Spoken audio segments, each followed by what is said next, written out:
itu kepada siapapun yang menyembahnya. Itu berdasarkan Bible. Al-Quran juga menarasikan, aku menjadikan kejahatan itu menjadi baik di mata mereka, karena mereka tidak menggunakan akal sehat. Nah, sekarang ketika berbicara mengenai Kristen memiliki misi untuk menyelamatkan orang, kembali dulu di akarnya. Karena iblis juga memperlihatkan kebaikan. Iblis juga memperlihatkan sisi-sisi kebaikan. Adam digoda dengan memperlihatkan kebaikan. Manusia digoda dengan memperlihatkan kebaikan. Setelahnya baru menyesal. Ketika berbicara mengenai memberi, menolong, menyediakan, menyelaraskan manusia yang terbelakangan kemudian untuk tampil setara dengan manusia-manusia yang punya materi lebih, dengan tolak ukurnya adalah kasih. Tapi permasalahannya sekarang, sadarkah Kristen kasih itu apa? Apakah hanya sederhana itu, bahwa pemahaman tentang kasih adalah menolong si miskin, memberikan asuransi, memberikan kemudian uang, pertolongan kesehatan, BPJS, kesempatan sekolah? Apakah cuma sebatas itu, kasih itu? Enggak. Tanpa agama pun manusia bisa melakukan hal seperti itu. Sekarang permasalahannya ketika latar belakang kasih kebenaran Kristen yang menjadi rujukan sampai Kristen melakukan hal itu hoax, itu tidak betul, itu ilusi. Kenapa? Nih, tak kasih dalil. Yohanes 13 nomor 34 sampai 35. Aku memberikan perintah baru kepada kalian, yaitu supaya kamu saling mengasihi, sama seperti aku telah mengasihi kamu, demikian pula kamu harus saling mengasihi. Dengan demikian semua orang akan tahu bahwa kamu adalah murid-muridku, yaitu jikalau kamu saling mengasihi. Bagus, nampak bagus, wah indah sekali dalil ini. Tetapi apakah hanya sesederhana itu? Ternyata tidak. Yohanes 14:15, jikalau kamu mengasihi aku, kamu akan menuruti segala perintahku. Kristen gugur di sini. Kristen berguguran di sana. Tadi kasih, membantu, mengasihi sesama, menolong sesama, mantap kali. Tapi ternyata relevansi daripada kasih itu adalah melakukan segala perintah Yesus. Gugur Kristen. Semuanya gugur. Kenapa? Karena tak ada satupun relevansi antara pekerjaan, aktivitas rohani yang dilakukan Kristen itu yang berkesesuaian dengan perintah Yesus. Yohanes 14 nomor 21 nomor 24. Barang siapa memegang perintahku dan melakukannya, dialah yang mengasihi aku, dan barang siapa mengasihi aku, ia akan dikasihi oleh Bapakku, dan aku pun akan mengasihi dia dan akan menyatakan diriku kepada mereka. Yudas yang bukan Iskariot berkata kepada Yesus, Tuhan, apakah sebabnya maka engkau hendak menyatakan dirimu kepada kami dan bukan kepada dunia? Jawab Yesus, jika seorang mengasihi aku, ia akan menuruti firmanku, dan Bapakku akan mengasihi dia, dan kami akan datang kepadanya dan diam bersama-sama dengan dia. Barang siapa tidak mengasihi aku, tidak menuruti firmanku, dan firman yang kamu dengar itu bukan daripadaku, melainkan dari Bapa yang mengutus aku. Yohanes 15 nomor 9 nomor 10. Seperti Bapa telah mengasihi aku, demikian juga aku telah mengasihi kamu. Tinggallah di dalam kasihku itu. Jikalau kamu menuruti perintahku, kamu akan tinggal di dalam kasihku, seperti aku menuruti perintah Bapakku dan tinggal di dalam kasihnya. Sekarang permasalahannya adalah, kasih itu adalah ketaatan kepada perintah Yesus. Kasih itu adalah ketundukan kepada perintah Sang Bapa. Perintah yang mana? Yang menghantarkan manusia ke gereja untuk ibadah. Perintah yang mana? Untuk kemudian manusia bisa sampai kepada menyembah kepada manusia Yesus. Perintah yang mana? Supaya manusia kemudian ibadah pada hari Minggu. Perintah yang mana? Sampai manusia kemudian menjadikan Tuhan itu 3 pribadi. Perintah yang mana? Yang menyebabkan kemudian orang merasulkan Paulus. Perintah yang mana? Yang mengkitabkan kemudian perjanjian baru, surah-surah Paulus dan lain-lainnya. Perintah yang mana? Agar orang itu kemudian tidak makan babi dan kemudian tidak bersunat. Perintah yang mana? Perintah yang mana? Perintah yang mana sampai aku harus bergerak untuk ke gereja, berkumpul dengan orang-orang pemakan babi, berkumpul dengan orang-orang yang tidak bersunat, berkumpul dengan orang-orang yang menyembah anak manusia? Perintah yang mana? Perintah yang mana? Sedangkan Yesusnya mengatakan dalam Matius 5 nomor 19, barang siapa yang meniadakan dan barang siapa yang tidak meniadakan, tolak ukurnya adalah surga dan neraka. Yang meniadakan tempatnya neraka, yang tidak meniadakan malah mengajarkan tempatnya di surga. Kristen ini apakah pelaku Taurat? Kristen baik. Islam baik. Jangankan Islam Kristen, di luar agama dua ini juga orang itu baik. Tapi baik itu tidak cukup. Baik itu kudu berakal. Kalau Anda menganggap apa yang Anda lakukan itulah baik, tetapi apakah sesuai dengan kaidah yang ada? Yesus mengatakan kasih adalah melakukan segala perintahnya. Coba tunjukkan kepada saya Kristen mana yang sekarang ini nampak seperti orang Yudaism.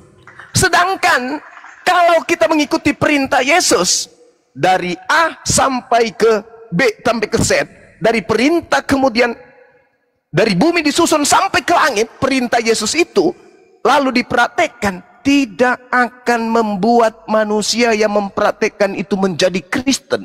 Sekte apapun. Sekte apapun.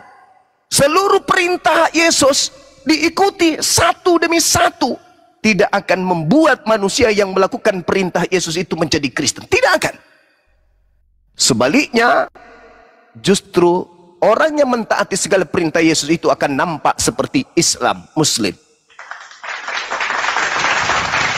Jadi kasih apa ini yang dibangun oleh Kristen?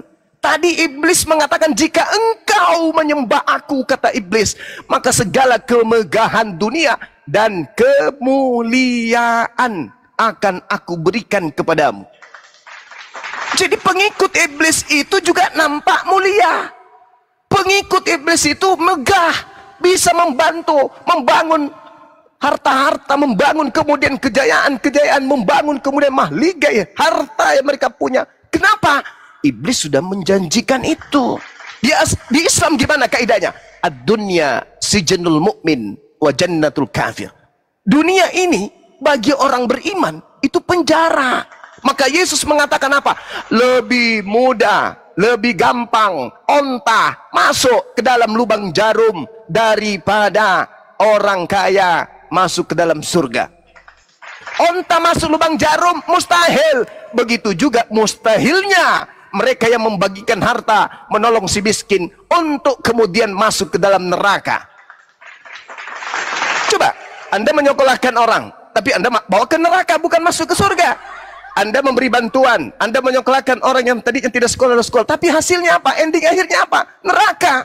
Kenapa neraka? Karena tidak berkesesuaian dengan ajaran Yesus. Anda boleh membantu, bangga. Oh, kami membantu, kami ajaran kasih, kami membantu anak-anak miskin. Boleh Anda berbangga. Karena iblis memang sudah menjanjikan kemegahan dunia. Boleh Anda menganggap orang yang tadinya tidak sekolah, sekarang jadi sarjana, sekarang jadi dosen, sekarang jadi guru, bahkan jadi pendeta. Boleh. Karena iblis juga menjanjikan kemuliaan kepada manusia yang menyembahnya. Tak ada masalah itu. Sekarang permasalahannya adalah, afala tatafakkarun? Apakah kalian tidak berfikir? Kasih apa yang kalian praktekkan? Sedangkan Yesus sendiri mengatakan, jikalau kamu mengasihi aku, kamu akan menuruti segala perintahku. Perintah Yesus kepada ke-12 muridnya, jangan kau ke bangsa lain. Itu perintahku. Tetapi pergilah kepada bangsa dari domba-domba yang sesat dari umat Israel.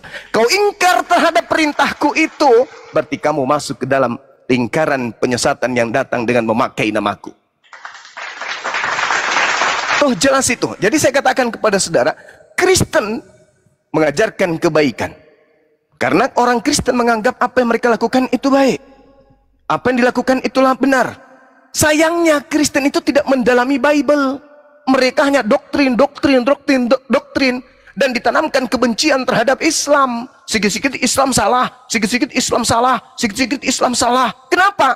Mereka menguasai media cetak, elektronik, semua. Jadi yang diumbar-umbarkan itu cuman keburukan-keburukan Islam. Sementara kalau mereka yang melakukan kejahatan ditutupi serapi mungkin. Kalau misalnya ada gereja kemudian yang melakukan terjadi pembakaran atau itu diputar-putar terus supaya mencuci otak manusia.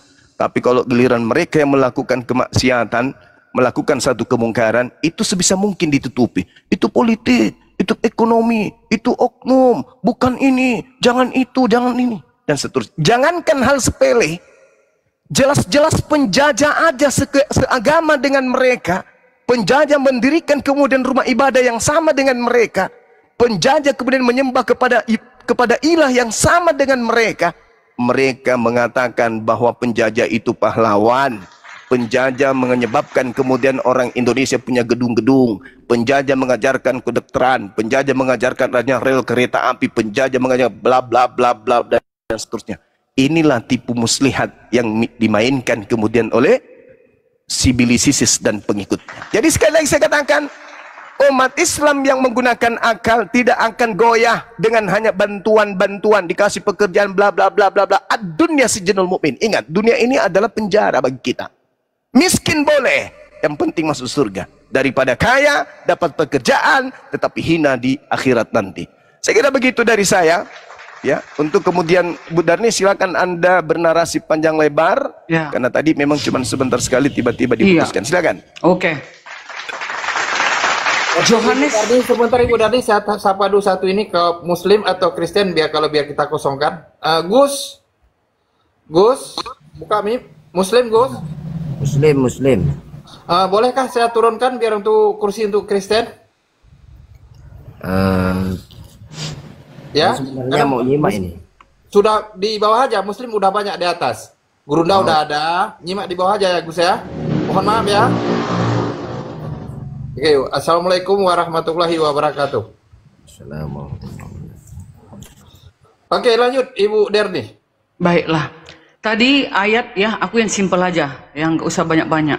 Tadi Yohanes 13 ayat 34 ayat 35, supaya kamu saling mengasihi. 14 ayat 15, jikalau kamu mengasihi aku, turutilah perintahku. Nah, 1 Yohanes 2 ayat 3, dan inilah tandanya bahwa kita mengenal Yahweh, yaitu jikalau kita menuruti perintah-perintahnya. Perintahnya itu 10 hukum.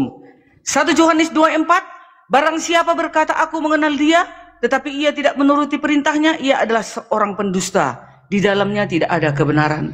Kami di dalam organisasi Masehi Advent sangat mengumandangkan perintah-perintah Yahweh, yaitu di dalam 10 hukum. Makanya kami menguduskan hari Sabat, ibadahnya hari Sabat. Kami tidak memakan babi, itu kami turutin.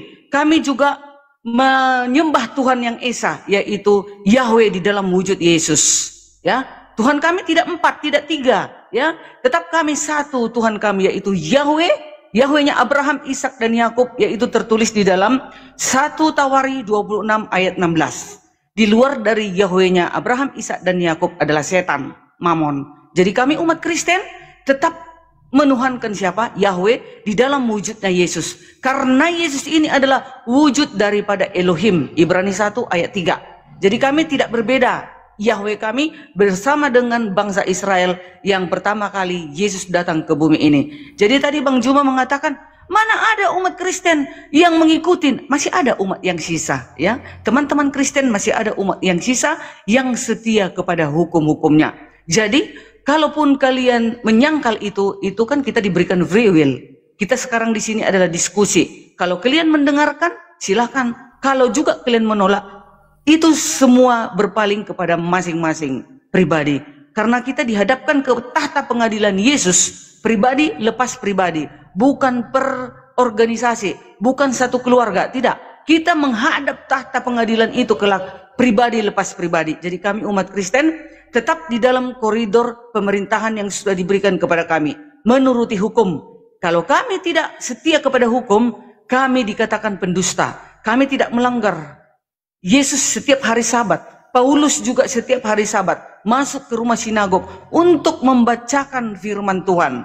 Jadi kami juga umat Kristen yang masih sisa, masih ada yang setia kepada hukum-hukumnya. Ya, aku nggak mau ke ranah yang lain. Sekarang aku yang hadir di sini, Derni Boru Simatupang, yang masih setia kepada perintah-perintah Yahweh di dalam wujudnya Yesus. Jadi makanya kami sampai hari ini tetap setia di dalam kasih, yaitu makanya kami mendirikan sekolah agar juga orang-orang lain terberkati oleh karena kasih yang diajarkan Yesus kepada kami. Kasihilah sesamamu manusia.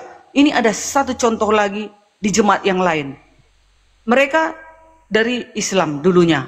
Suaminya itu kawin lagi. Ditinggalkan berantakan ini keluarga. Lalu Pak Pendeta ini berkenalan dengan mereka, berjumpa. Lalu singkat cerita, mereka ditarik di rumah pendeta ini, mereka dilayani, lalu disekolahkan. Sekarang tadinya sudah pengangguran anaknya ini tadi yang SMA tanggung kelas 2 SMA yang nggak sekolah-sekolah lagi ya. Oleh karena kasih Yesus diajarkan kepada umat manusia, maka pendeta kami itu berjuang untuk memberikan sarana supaya mereka disekolahkan. Maka sekarang sekolahlah ada kakak beradik 3 orang ini disekolahkan oleh sekolah ya, dari masih Advent hari ke-7 di sekolah. Lalu donatornya dicari pendeta ini supaya mereka tetap sekolah menamatkan SMA-nya tadi. Itu kenapa kami lakukan itu? Jika mereka tergerak hatinya, oh ternyata Advent ini benar, ternyata Yesus ini ada di dalam ajaran Advent ini. Sementara bapakku yang melahirkan aku dilantarkan, malah dia kawin lagi bersama dengan wanita yang lain. Mereka ini tidak mengenal kami, tapi mereka membimbing kami ke jalan yang benar. Puji Tuhan, mereka sekarang sekolah. Nah sekarang sudah mau tamat, nantilah ya diteruskanlah itu. Sekolahlah yang membiayai mereka dengan cara pendeta ini untuk mencari donator. Itu tergantung salah satu kesukaan oleh Tuhan.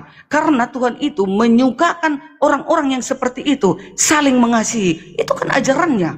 Karena ajaran iblis tidak mungkin menginginkan anak-anaknya itu berbahagia, anak-anaknya itu hidup di dalam teratur. Tidak, iblis suka berantakan. Iblis suka makan jeruk, iblis suka atau masuk diskotik pulang malam atau apa. Iblis suka istrinya banyak, ganti-ganti pasangan. Sekarang pasangannya yang lain, besok malam ganti lagi pasangannya. Begitu juga dengan suami. Suami tidak bisa menahan diri. Roh penguasaan diri harus ada di dalam umat Yesus. Umat Yesus itu punya roh penguasaan diri, yaitu contoh saya istri dari seseorang. Suamiku bekerja, aku harus tetap mencintai dia. Nggak boleh kubuka pintu lagi untuk laki-laki lain, ya. Tidak bisa kumasukkan ke dalam rumah karena aku harus menguasai diriku. Begitu juga dengan pria. Kalaupun dia bekerja di sana, uangnya banyak, dia hanya mencintai aku saja.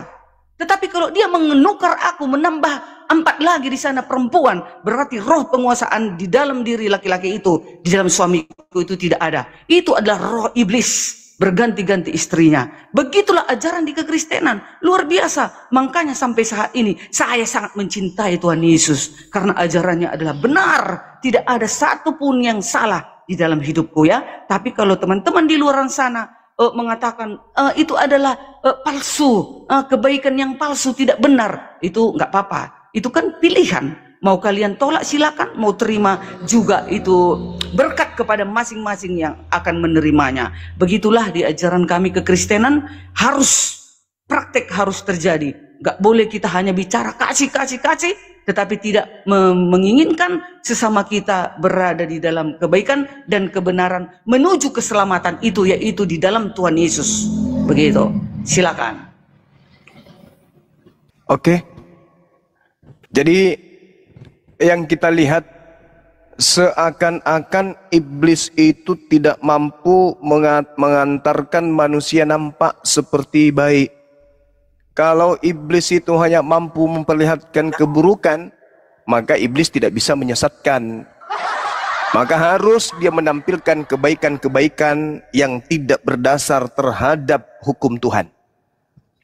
Kita lihat, kalau dikatakan Advent adalah pelaku firman dari hukum Taurat, maka itu sudah nampak bagi kita orang yang berakal sehat ini untuk mengetahui adanya kerancuhan dan kerapuhan di dalam beragama, Advent khususnya. Contoh, kita lihat dalil di Kolose 2. Karena itu janganlah kamu biarkan orang menghukum kamu mengenai makanan, minuman, atau mengenai hari raya, bulan baru, ataupun hari Sabat. Semuanya itu hanyalah bayangan dari apa yang harus datang, sedang wujudnya adalah Kristus. Janganlah kamu lagi biarkan kemenanganmu digagalkan oleh orang-orang yang berpura-pura merendahkan diri dan beribadah kepada malaikat, serta berkanjang pada penglihatan-penglihatan dan tanpa alasan membesar-besarkan dari diri pikiran yang duniawi.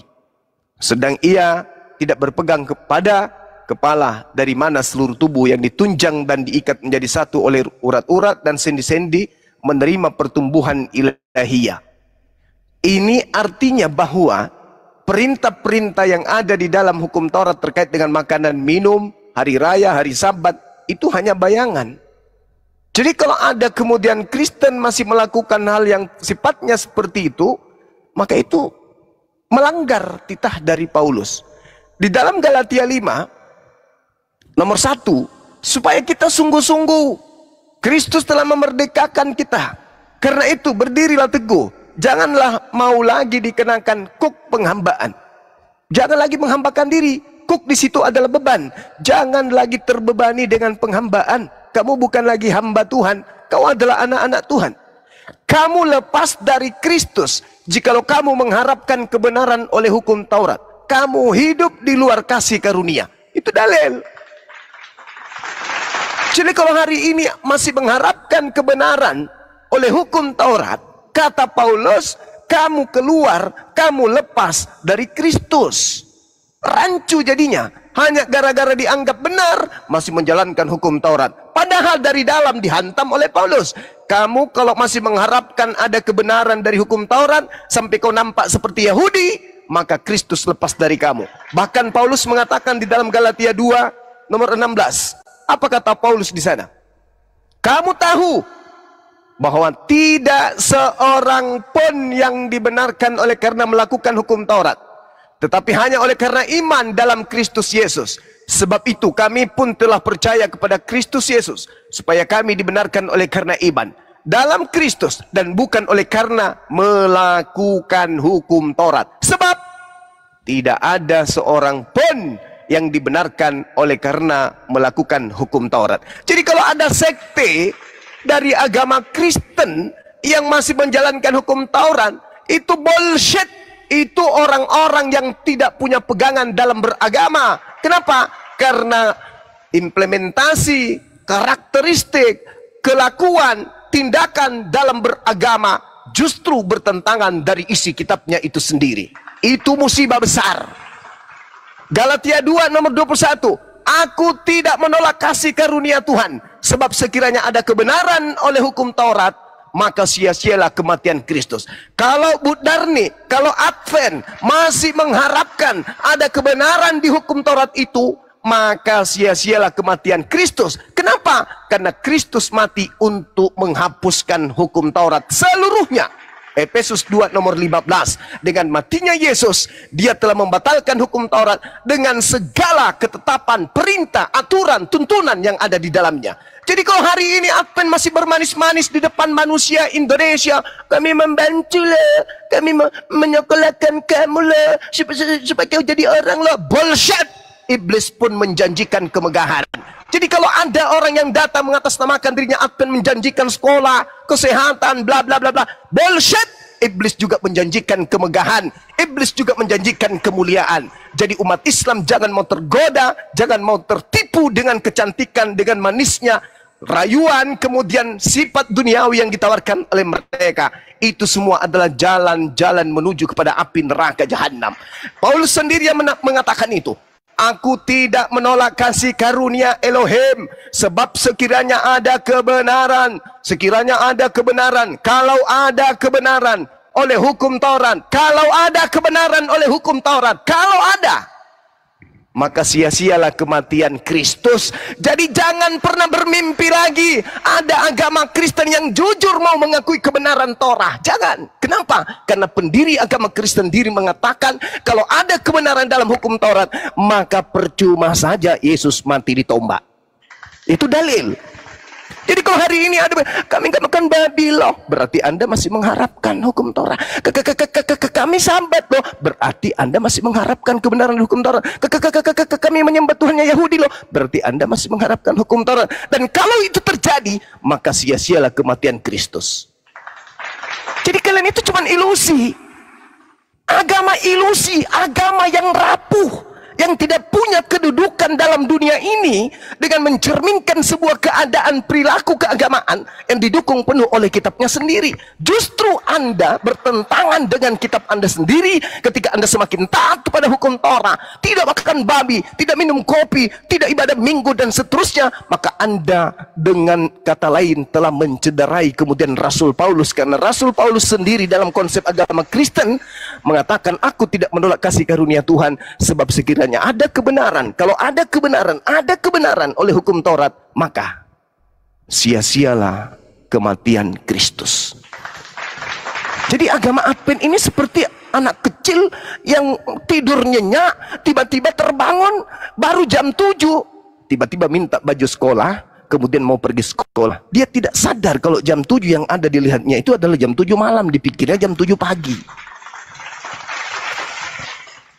Ketinggalan pesawat. Bibelnya mengatakan, kamu tahu bahwa tidak ada seorang pun yang dibenarkan oleh karena melakukan hukum Taurat, tetapi hanya oleh karena iman kepada Yesus Kristus. Sebab itu kami pun telah percaya kepada Kristus Yesus, supaya kami dibenarkan oleh hukum Taurat, supaya kami dibenarkan oleh karena iman dalam Kristus, dan bukan oleh karena melakukan hukum Taurat. Bukan karena melakukan hukum Taurat, sebab tidak ada seorang pun yang dibenarkan karena melakukan hukum Taurat. Itu kata pendiri agama Kristen. Jadi kalau Advent muncul kemudian kurang lebih 200 tahun yang lalu, itu karena tidak ada lagi ruang untuk mereka cari duit. Sudah ada sekte-sekte yang lain, sudah ada Protestan, sudah ada Pantekosta, sudah ada ini dan itu. Maka mereka mendirikan apa lagi ya yang bagus? Oh, kita kembali aja kepada hukum Taurat. Bullshit. Orang yang belajar Bible tahu bahwa apa yang dilakukan oleh Advent itu semata-mata karena ekonomi, bukan karena kebenaran. Kenapa? Karena kalau kebenaran telan itu, hapuskan Galatia 2, hapuskan Galatia 5, supaya kalian itu bisa membodohi manusia. Selama kitab Anda masih diperjualbelikan bebas, umat Islam pun bisa membacanya, maka selama itu juga Advent tidak akan pernah menjual manis-manisan di depan umat manusia. Paulus tidak akan bisa kemudian membenarkan orang-orang yang masih melakukan hukum Taurat, karena dia mengatakan, jika kamu mengharapkan kebenaran dari hukum Taurat, maka Yesus Kristus tidak berguna bagimu. Bahkan dikatakan, sebab sekiranya ada kebenaran oleh hukum Taurat, maka sia-sialah kematian Kristus. Oleh karena itu Paulus di dalam kitabnya di Roma 3, Paulus mengatakan, di Filipi 3, Paulus mengatakan bahwa hukum Taurat itu adalah tinja, kotoran, sampah. Makanya dikatakan, marilah kita dimerdekakan, dibebaskan dari dari beban penghambaan. Maka Kristen itu tidak menghambakan diri lagi kepada Tuhan. Tidak ada Kristen itu hamba Tuhan, nggak ada. Kristen itu anak Tuhan, tapi Tuhan entah siapa Tuhannya. Oke lah, sudahlah Bang Seperti itu, Juma. silakan. Oke, mantap sekali khotbahnya. Sekali kupatahkan dengan satu tambah ayat. sedikit ya, Bu Darmi. Sedikit Apa? ya, sedikit, izin.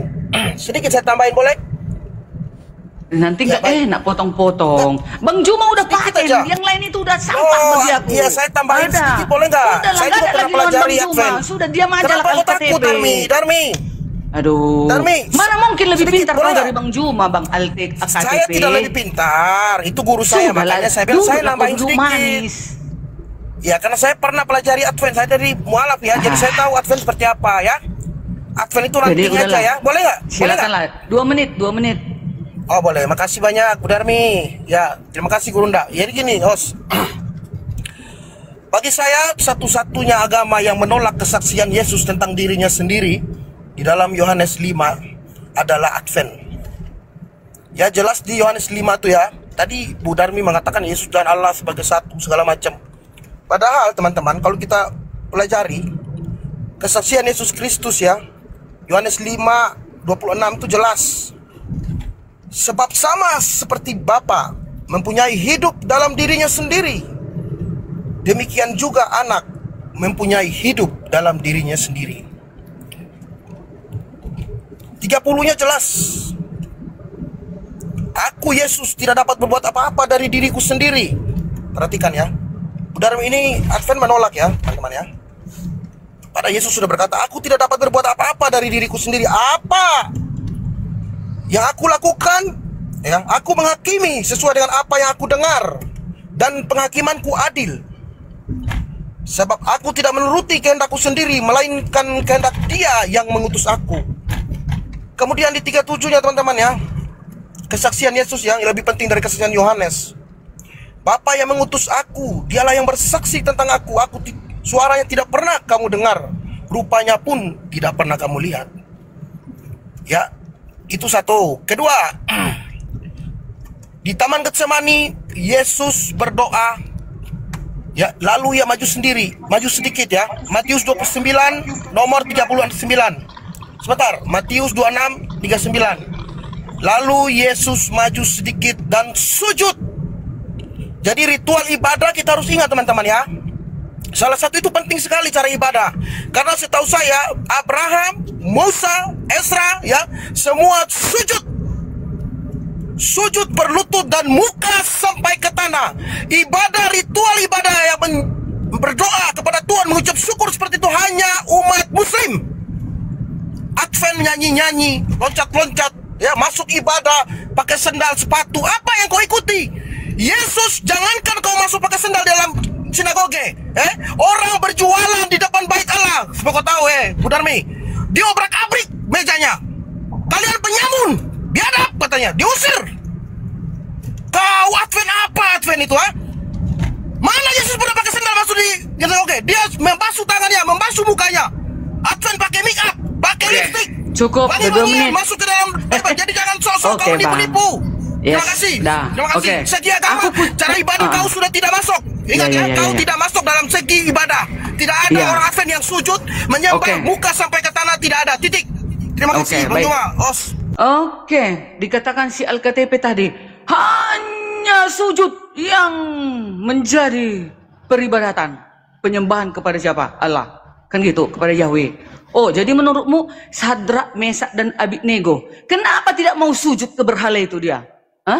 Ke patung itu, ke batu itu. Gak mau sujud dia.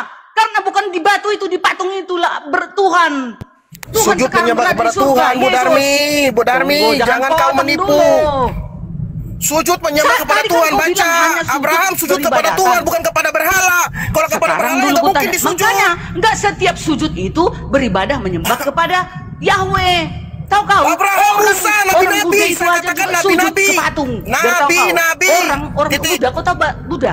Sujud sampai ke tanah ini jidatnya. Kasihan menyembah patung itu. Bukan semua sujud, enggak. Tapi kita sujud kepada siapa? Kepada Tuhan yang di surga. Sekarang dia, Tuhan kami berada di surga. Yesus berkuasa di surga. Matius 28 ayat berapa? Ayat 18. Udah, selesai ya. Jadi Sadrak, Mesak dan Abednego tidak mau menuruti kehendak raja itu untuk menyembah patung itu, berhala itu. Gak mau ya. Sujud, membungkuk kepada berhala itu. Tidak mau Sadrak, Abednego. Kami pun begitu. Kami hanya sujud, beribadah kepada Tuhan Yesus yang di surga. Tadi Bang Juma mengatakan, orang Advent itu tidak ada mengikuti ajaran Yesus. Hanya seperti anak kecil. Itu kan kata Bang Juma tadi. Oke, itu pendapat kalian. Nggak apa-apa. Namanya juga kita diskusi. Memberikan pendapatnya masing-masing. Aku terima. Aku tidak mau lemah dengan itu. Yang jelas Yesus tidak menghina aku. Ya, sekarang sebab sama seperti siapa? Seperti Bapa mempunyai diri sendiri. Begitu juga dengan Yesus. Iya dong. Bapa itu adalah Yahweh yang di surga, yang tak kelihatan. Lalu Yesus ini adalah wujudnya, turun ke bumi, mempunyai diri sendiri. Itu tetap mereka itu Esa. Satu itu. Bapa mempunyai siapa? Yesus dan Roh Kudus dan firman-Nya. Begitu. Jadi bukan 4 ya, Tuhan kami tidak. Tetap satu. Tapi dia menyatakan diri di dalam Bapa. Putra Yesus dan siapa? Roh Kudus. Ya, inilah kalau dipotong-potong. Jadi lupa aku. Hukum Taurat. Orang Advent itu mana ada melanggar hukum Taurat, kena kiri, kena kanan. Oh tidak.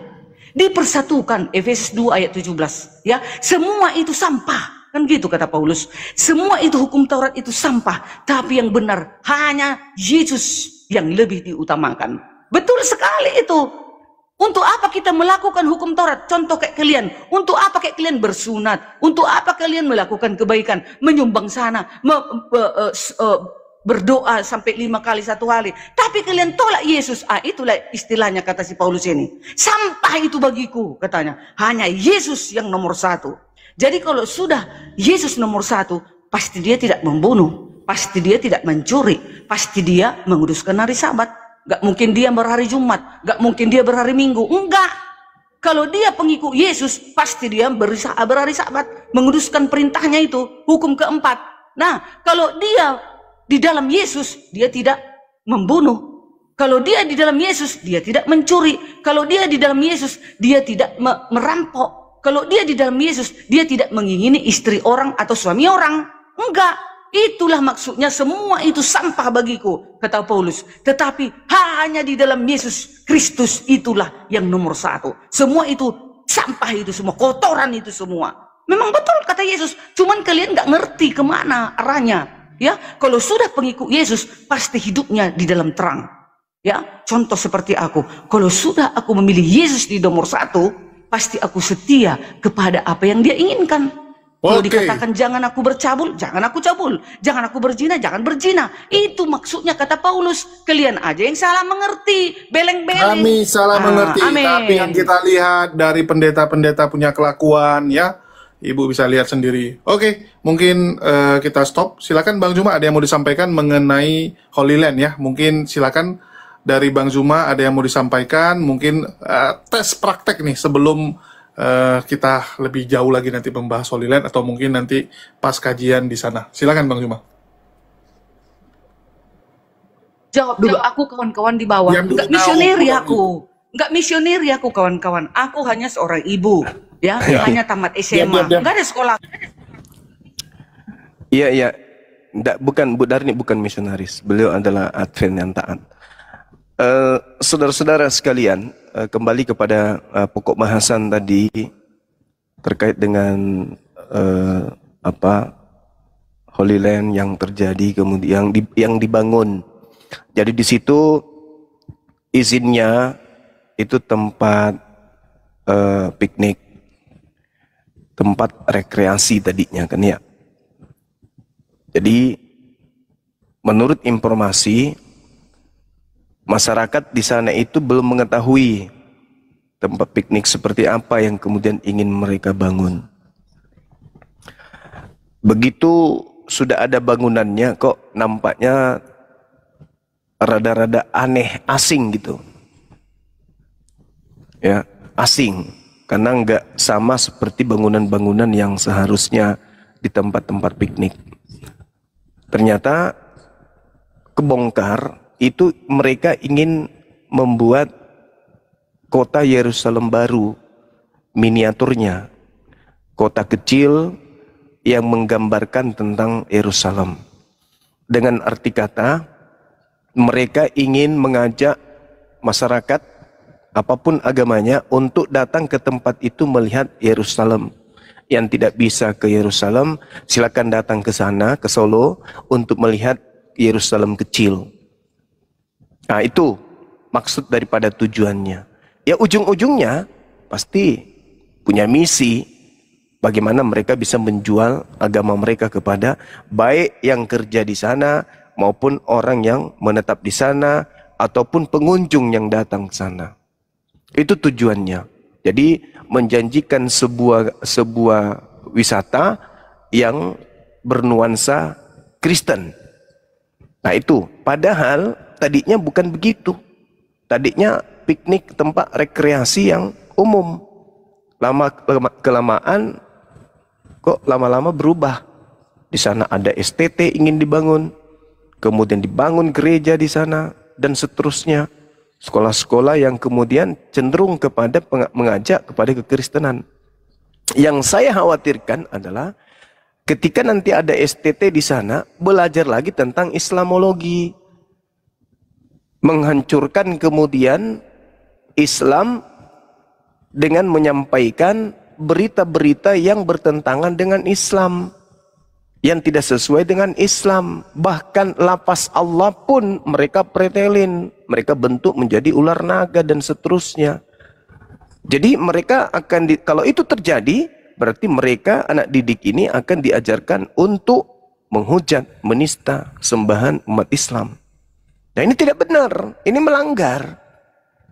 Karena kami di Islam tidak pernah kemudian membuat sesuatu yang sifatnya menista sembahan saudara-saudara Kristen. Tapi kalau mereka sekolahnya terbukti kemarin di STT yang kita temukan itu menghujat Tuhannya umat Islam di lembaga yang formal, di sekolah yang dimana anak bangsa akan diluluskan di sana menjadi seorang yang punya ijazah, punya pendidikan, di mana justru pendidikannya itu tertanam dan tertancap di benak mereka keburukan dan kejelekan terhadap Islam, di mana keburukan dan kejelekan ini itu mereka buat-buat sendiri, bukan sesuai dengan fakta. Berbeda ketika umat Islam berbicara mengenai kekristenan itu berdasarkan dalil. Tapi mereka dengan kata Allah, lapas Allah mereka rubah, kemudian bentuknya seperti ular naga, kemudian tasdidnya dirubah menjadi mahkota naga dan seterusnya. Nah, ini penghinaan. Nah, permasalahannya sekarang, apakah kita umat Islam ini membiarkan hal seperti ini terjadi di tengah-tengah kita? Saya kembalikan kepada forum. Silakan. Ya, Kores sebagai yang pro Holy Land akan berbicara. Afwan ya kawan-kawan, mari kita bakar-bakar ini. Jadi seperti yang biasa aku sampaikan, ikhwan, gitu. Kalau misalnya sudah terjadi yang seperti ini, buat ini menjadi sebuah penyesalan terbesar mereka dan kerugian terbaik yang mereka bisa rasakan. Gimana caranya? Kalau nanti sudah ada masuk indomisasi, sembakoisasi, ambil itu sembakonya, buang Tuhannya. Gitu loh kawan-kawan. Ya nggak Budar nih? Ajaran Misalnya nanti itu, dari Budar. iblis lah itu. Budar gak mau, masa nggak boleh kayak gitu Budar? Nggak boleh gitu. Ya terimalah Indominya, ya udah makan. Makan, Jadinya, buang tuh, sudah. iya, buang Tuhannya kan gitu. Gak usah pikirkan yang lain-lain. Iya. Udah kuat, gak akan jatuh. Sadarlah kita. Kalau kuatnya teman-teman Muslim, nggak akan ada yang jatuh. Gitu guys. Oke, itu satu. Kemudian ini kepanasan. Itu satu, Ikhwan. Nah, terus apa yang harus kita lakukan ketika misalnya kita udah dibantu banyak gitu, lalu kemudian, ayo udah saatnya kamu masuk agama kita kayak gitu. Dulu api belum ada, teknologi belum ada kawan-kawan ya. Jadi apa yang harus dilakukan? Ya kalau misalnya sudah keluar itu kata-kata pembujukan dari sembako yang dia kasih, dari beasiswa yang dia kasih, dari kesehatan yang dia kasih, lu rekam, lu viralkan. Disinilah saatnya kalian umat Muslim ya nggak enakan, bukan. Disinilah saatnya kalian umat Muslim untuk tidak nggak enakan gitu loh. Lu dikit-dikit gak enakan, dikit-dikit gak enakan. Ketika sudah masuk soal akidah, masih aja lu gak enakan. Lu kalau udah masuk neraka jahanam gara-gara syirik, ngambil itu supermi, holy dinafiha lo. Gitu loh, Ikhwan. Masukan ya. Kores, Bang Juma. Apa? Ya ada masukin. Jangan takut kalian. Buat seminar tentang Al-Quran. Kalian perdalam Al-Quran itu. Bukan, enggak ke sana. Itu nggak langsung itu nggak langsung frontal. Tunggu. Nah terus nanti kan gini misalnya nih Holy Land-nya nih ya, nauzubillahi min dzalik, jadi nih Holy Land udah jadi gitu kan. Kalian nego, warga di sana yang bekerja sebagai Muslim diberikan musola, lalu kemudian diberikan pengajian rutin setiap minggunya. Jadi yang aturannya kristenisasi jatuhnya malah islamisasi. Yang asalnya Holy Land Yerusalem jadinya Holy Land Makkah Madinah. Gitu loh perlawanannya kalau misalnya udah jadi ya. Intinya satu dulu. Kan kau dengarkan aku Kores kan, ideku itu tadi. Nah itu, nggak kan jatuh itu kalau kita kuat. Iya jatuh nggak akan. Yang ada kalian rugi gitu. Yang ada kalian rugi. Misalkan bang, ini marketnya nih. Nah itu marketnya, lihat Ikhwan, itu udah jadi segede gitu tuh, udah jadi segede gitu. Ini gue gedein dulu ya. Ini kata Julius isinya udah 80% katanya. Tuh.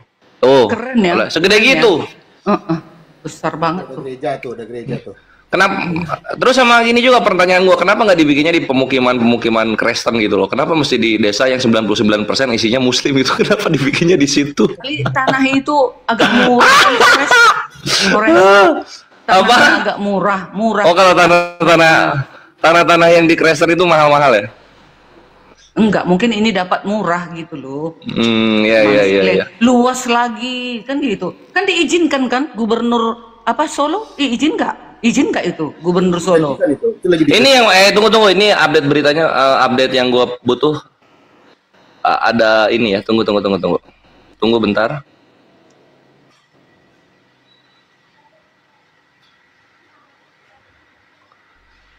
Oke, ini gue ceritain ya. Ini gue ceritain kronologinya nih. Ini kan tadi yang lagi gue cari. Ini tanah siapa asalnya? Nah, ini gue kabarin buat kalian. A1 infonya. Enggak ada yang A2 ini jatuhnya. Dia yang nanya ke A1. Jadi kronologinya itu penguasaan tanah Holy Land ini pertama warga menjual tanah kepada 3 PT dengan berbagai alasan. Nah, di sini bisa kita lihat alasannya itu nggak langsung ya, ikhwan ya. Alasannya itu nggak langsung.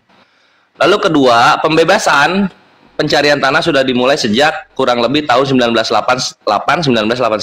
Memang udah lama ini konsepnya.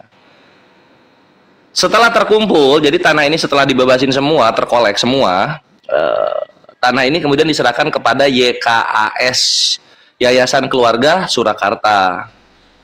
Jadi warga zaman dulu yang menjual ini, ikhwan, mereka inosen, tidak bersalah ya, karena nggak tahu ini tanahnya buat apa waktu dibeli itu. Warga ini menjual tanah ke 3 PT yang belum disebutin PT-nya apa.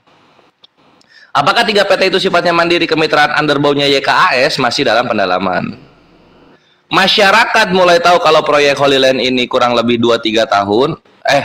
Gimana bahasanya ini? Masyarakat mulai tahu kalau proyek Holy Land ini, gimana sih bahasanya? Ginilah bahasanya. Jadi masyarakat itu baru tahu ada proyek Holy Land ini di 2-3 tahun terakhir, bukan dari awal dia beli gitu loh.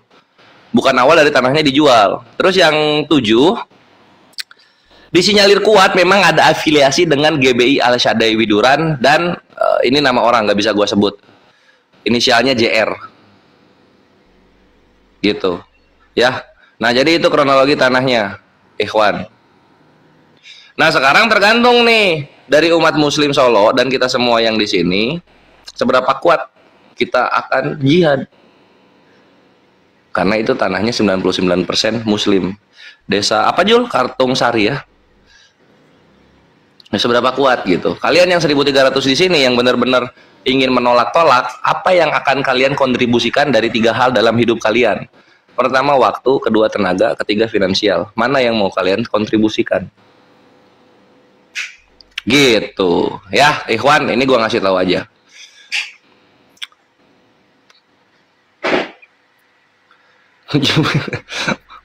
Ngarang-ngarang.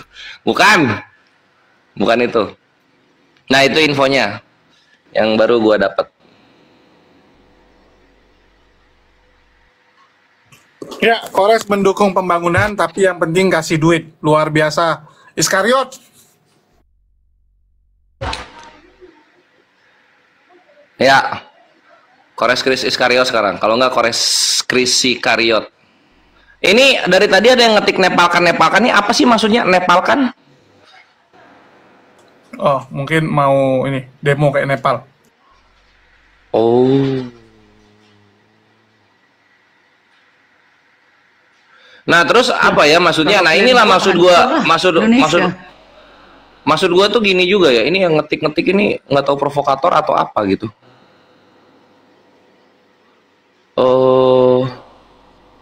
Bakar, hancurkan, lau macam. Lu apa bahasa lu ini? Bakar, hancurkan. Nanti ketika dieksekusi emang lu yang bakal dipenjara kan enggak, Bre?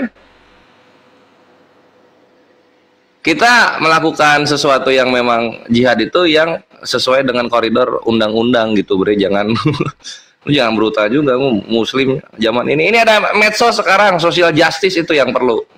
Gitu, bakar, hancurkan, bakar. Gampang ya bakar, hancurkan. Siapa yang mau jadi obat penebus bakar di sono?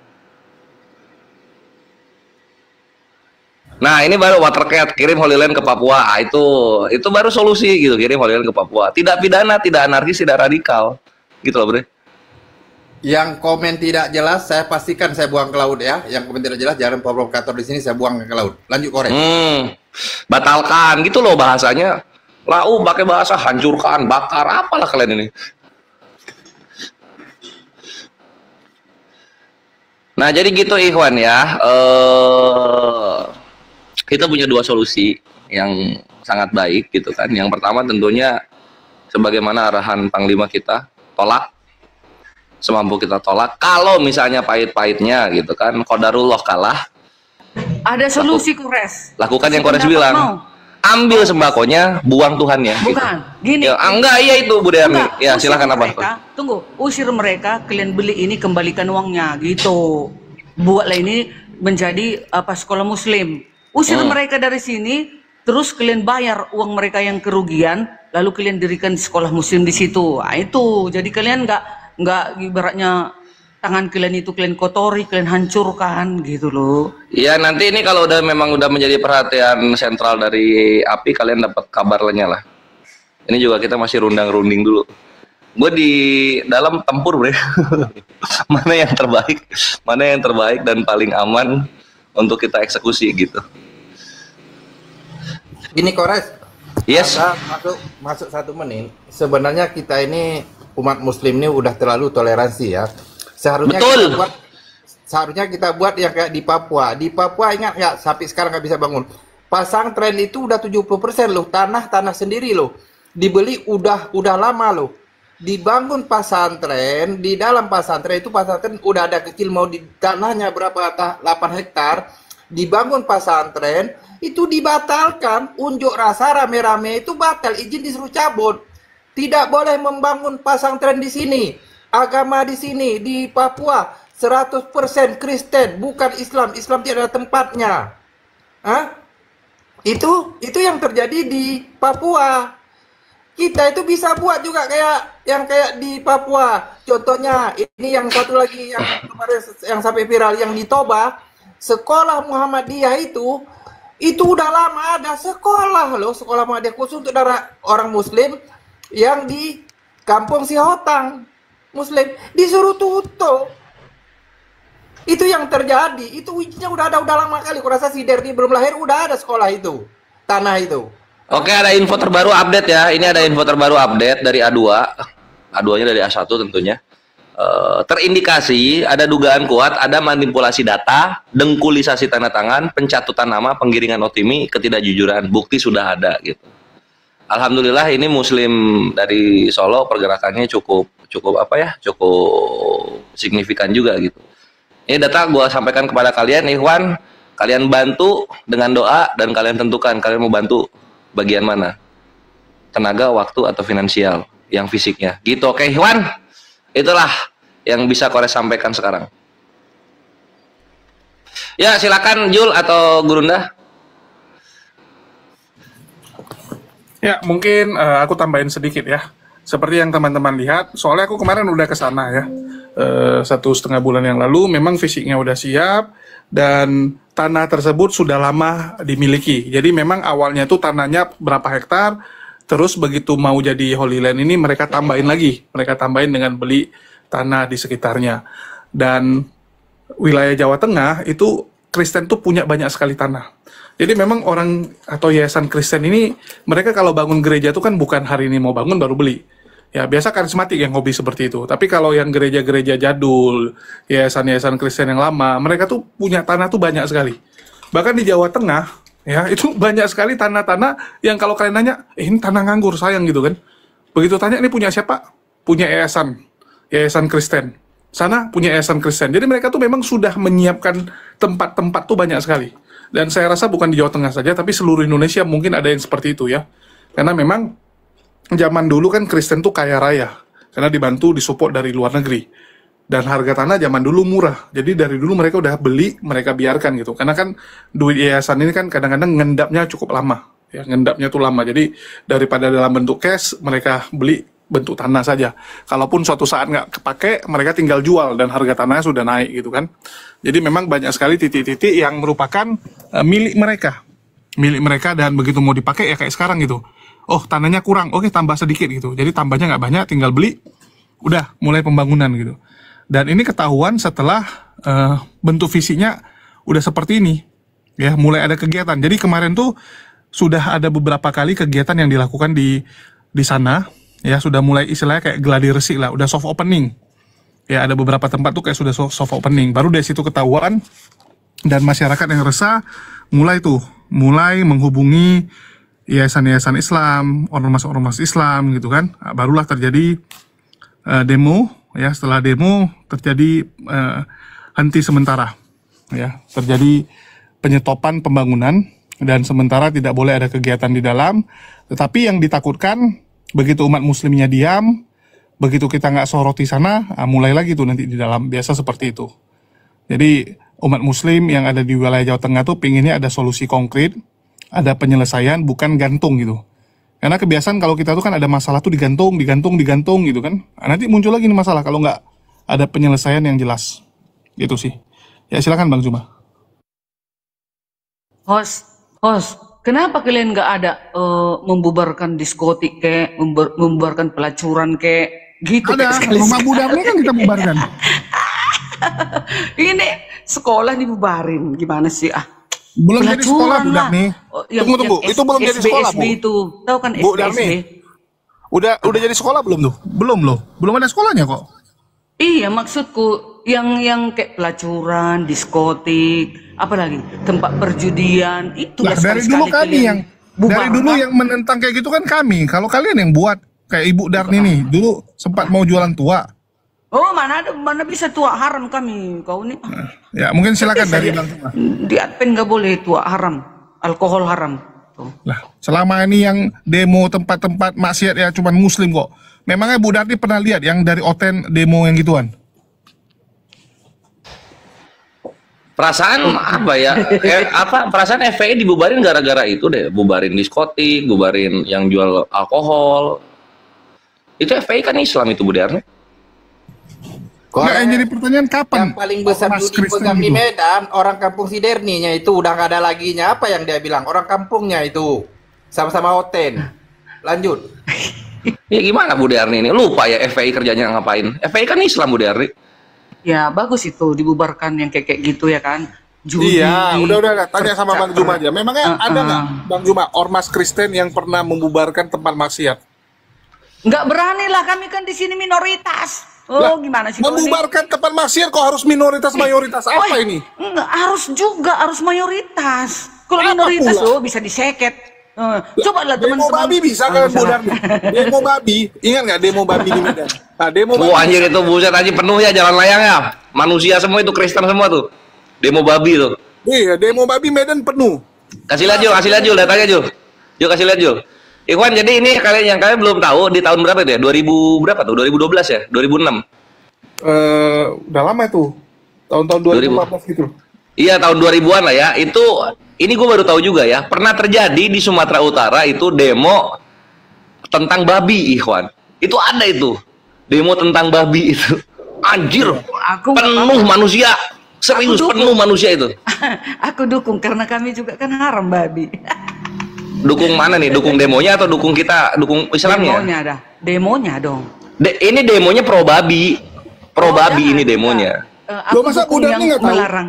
Nggak tahu, itu di Sumatera Utara loh. Di mana Jul? Medan ya? Di Medan. Ya, karena kan Jadi di sini mulainya kan itu banyakan pemakan itu. bukan mau jadi apa biang lah? keroknya itu waktu itu kan Edi Rahmayadi waktu gubernur dia bilang dia pengen di Samosir itu ada beberapa restoran itu yang dikasih sertifikat atau dikasih stiker khusus kalau ini halal gitu supaya umat muslim kalau main ke Samosir tahu mana tempat makan mana tidak, karena sering kejadian rumah makan Padang ya bentuknya rumah makan Padang tapi yang punya orang Oten gitu ya. Jadi ada beberapa case itu orang muslim lagi makan tiba-tiba begitu dia lihat loh ini yang punya rumah makan kok bawa Bible gitu baru pulang dari gereja hari Minggu gitu. Nah, jadi supaya makin jelas mau dibikin seperti itu dan Edi Rahmayadi minta kalau bisa babi itu nggak boleh di pemukiman penduduk pelihara karena kan kalau di Medan dan daerah Samosir lah ya itu banyak orang pelihara babi itu di belakang rumahnya gitu kayak Bu Darni gitu di belakang rumahnya nanti bisa pelihara 2 ekor 3 ekor gitu kayak si Rudi Simamora kan kayak Rudi Simamora kan juga di belakangnya kan pelihara babi dia di rumahnya. Nah, jadi mau dia kan Kristen yang bisa ya itu mau ditertibkan begitu mau ditertibkan mereka nggak terima dan ngamuk gitu kan ngamuk terus bikin demo lah. Nah, demonya seperti ini nih nggak ada muka Bu Darni di sini ya. Itu penuh loh jalan. Ini bukan AI ya, ini manusia ini. Anak ada yang dari drone, Jul, dari helikopter kalau nggak salah. Ya, Penuh banget itu. Itu pakai video demo babi Medan. Bukan yang kata kata Bu Derni tadi demo diskotik. Sedang diskotik yang punya Oten semua, apa yang mau didemo sama Oten? Yang enggak apalagi di diskotik besar yang kalau yang di Medan itu. Ah, itu lihat. Itu lihat anjir, manusianya banyak banget. Pro babi. Jadi turun lah. Wah, mana itu? Aku tekan.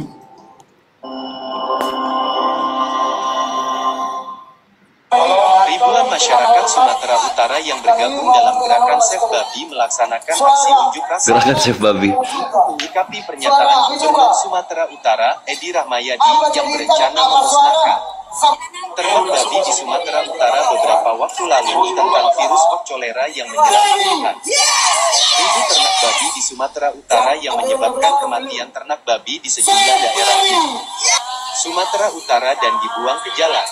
Masa aksi berkumpul sejak pagi tadi di lapangan Merdeka Medan, Sumatera Utara. Mana? Kantor DPRD Julius, lama Julius. untuk aksi damai bertujuan untuk memastikan tidak adanya pemusnahan babi yang seiring dengan mewabah. Ini nih. Oh, tuh. Tuh lihat tuh, anjir, manusia semua, lihat Ikhwan. Bisa kok kalian kalau demo, Bu. Cuman kan masalahnya kalau diskotik kalian nggak mau. Bulan.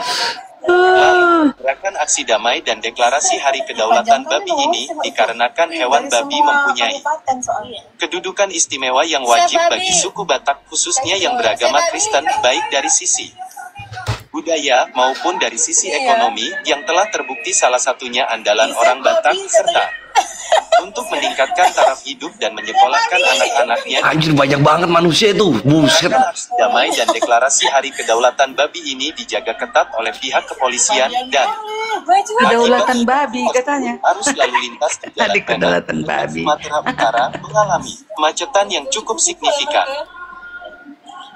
IO-nya ini lagi canggih ya, IO-nya ya. Itu juga. Nggak salah mereka bilang nih 30.000 waktu itu, aku ingat ya. Kurang lebih 30.000 orang turun untuk membela babi ya. Bahkan gambar-gambar babi, terus mereka bikin ini, all you can eat babi juga sebagai bentuk ininya. Mereka bikin hari selama 7 hari itu, 7 hari itu all you can eat babi cuma 50.000. Jadi kalau misalnya ada yang bawa demo 212, kalian bawa ini nih, demo babi. Save babi. Baru ingat gua ada demo ini nih. Orang Kristen ada demo ini, Bu Darni nih. Ya, jadi kalau dibilang Budar nih orang Kristen nggak Tapi bisa kan, demo. aku ya, lihat bullshit. kalau di TikTok kan, kalau aku lihat di TikTok Cina-Cina itu apa masak babi itu, aku lihat selera kali nengoknya. Makanya itu nggak bisa dihapus. Mereka enak rasanya, gimana sih Bu, kalian? ini yang demo Batak, Bu. Woi, jangan bawa-bawa rasis, Bu. Parah kali Budar nih. Nggak ada Chinese yang ikut kau lagi demonya. Jul, kau kan Cina kau, kan pernah Iya, masalahnya merasakan waktu babi, demo kan? kemarin tuh, Nah, itu. kami ngobrol. Dulu kan aku masih Oten, Bu. Jadi waktu demo babi itu kami bilang, kita nggak ada yang turun. Ah, ngapain lah, biarlah orang Batak itu yang demo. Dibilang, ngapain kita ikut-ikut. Batak semua itu dari kabupaten turun. Enak kali katanya babi itu. Aku lihat juga di TikTok itu masakan mereka itu ada yang babi panggang lah, babi guling lah, babi goreng lah, apalah. Aku kalau lihat kan, lahap kali dia makannya. Mana bisa dihilangkan Apa babi ini? itu? Ah, kalian pun. Ya, ada lagi info yang mau disampaikan nggak, Jo? Nggak ada, mungkin Bang Zuma lagi mau training untuk di Solo. Silakan. Si Kores parah Kores guys. Masa dia bilang suruh Bang Zuma dukung. Waduh. Silakan dikasih guys. Ya, ini Gurunda atau mau aku yang sampaikan Gurunda? Gurunda ada yang mau disampaikan lagi?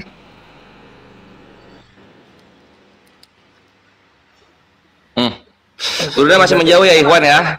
Waktu Jadi, sholat ada nggak? oh iya, Sholat enggak lah, enggak lagi sholat, lagi di WIB Gurunda. Jul, ada yang mau lu tambahin lagi nggak? Ini udah berapa jam? Udah cukup, sudah 2 jam. Oke, iya. Dengan info-info yang kami berikan di sini, Ikhwan, dan pembahasan yang spesifik, yang detail, sehingga kami sampaikan kepada kalian.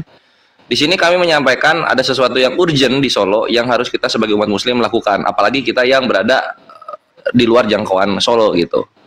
Nah, semoga giroh kalian bangkit. Dan kemudian apa yang akan API lakukan? Kan gitu ya. Di sini API, kami sedang standby siaga menunggu info pergerakan Islam di Solo untuk API mengambil sikap. Gitu ya.